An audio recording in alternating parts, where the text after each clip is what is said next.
প্রিয় ভিউয়ার, কোঁকড়ানো চুল কেউ পছন্দ করেন, আবার কেউ পছন্দ করেন না।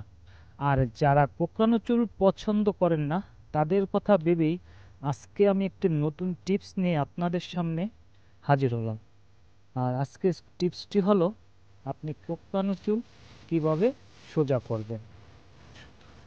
তো বন্ধুরা, এই কোঁকড়ানো চুল প্রাকৃতিকভাবে কোনো কেমিক্যাল ছাড়া সোজা করা যায়। আর আজকের টিপসটি সেটাই। আর এই টিপসটি তৈরি করতে আমাদের যা যা দরকার সেটা হলো মুলতানি মাটি, যেটা বাজারে কিনতে পাওয়া যায়। চালের গুঁড়া, সেটা আপনি ঘরে ঘরেই বসেই তৈরি করতে পারেন।